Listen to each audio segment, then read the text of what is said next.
Hai teman-teman, perkenalkan nama saya Dava Olivia Rahma, saya dari Prodi Manajemen Pendidikan Islam.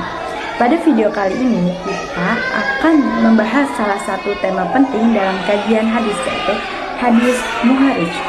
Apa itu hadis muharij dan mengapa ia penting dipahami dalam studi hadis dan bagaimana cara menelusurinya. Pengertian hadis muharij. Muharij berasal dari bahasa Arab, yaitu haraja yuhriju, yang berarti mengeluarkan. Dalam konteks ilmu hadis, hadis muharij merujuk pada hadis yang dikeluarkan atau diriwayatkan oleh beberapa perawi yang berbeda melalui jalur sanad yang berbeda, namun mengarah pada matan atau isi yang sama atau serupa. Hadis seperti ini biasanya ditemukan dalam berbagai kitab hadis, baik dari kalangan kutubus sittah seperti Bukhari dan Muslim, dan maupun kitab-kitab lainnya. Dengan mempelajari hadis muharij, kita bisa mengetahui sejauh mana sih hadis ini tersebar dan siapa saja yang meriwayatkannya, dan bagaimana redaksi matanya bisa bervariasi. Pentingnya hadis muharij. Kenapa sih kita perlu mempelajari hadis muharij? Ada 3 alasan. Yang pertama, untuk memastikan keautentikan hadis, terutama jika hadis tersebut diriwayatkan oleh banyak jalur. Yang kedua, untuk menilai kekuatan sanad. Semakin banyak jalur yang sahih, maka hadis tersebut semakin kuat. Yang ketiga, untuk membandingkan variasi matan. Kadang suatu hadis memiliki redaksi yang berbeda, tergantung siapa perawinya. Maka, dengan mengetahui berbagai jalur periwayatan atau muharij, kita mendapatkan gambaran yang lebih utuh tentang hadis tersebut.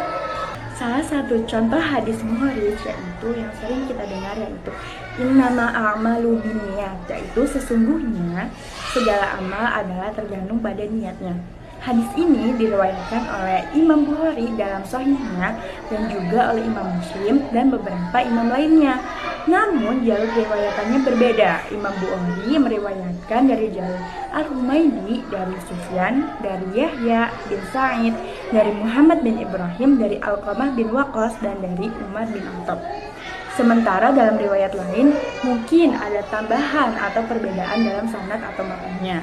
Dari sini kita belajar mempelajari bagaimana suatu hadis tersebar melalui banyak jalur. Jadi bukan hanya dari satu jalur saja. Lalu bagaimana sih cara kita menelusuri hadis muharij? Proses ini disebut sebagai tahrijul hadis, yaitu penelusuran sumber dan jalur periwayatan sebuah hadis. Ada beberapa langkah yang bisa kita lakukan. Yang pertama yaitu cari hadis dari kata kunci matannya, gunakan kitab hadis atau aplikasi digital. Yang kedua, lihat siapa perawi yang meriwayatkan dan dari kitab apa hadis itu berasal. Yang ketiga, bandingkan jalur sanad dan redaksi matan antar kitabnya. Yang keempat, analisis kualitas sanad berdasarkan ilmu jarh wa ta'dil.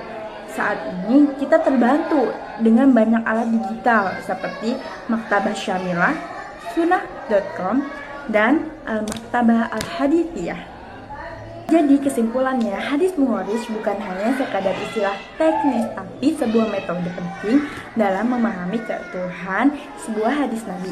Melalui kajian ini, kita diajak untuk berpikir kritis, teliti, dan menyeluruh terhadap sumber agama kita.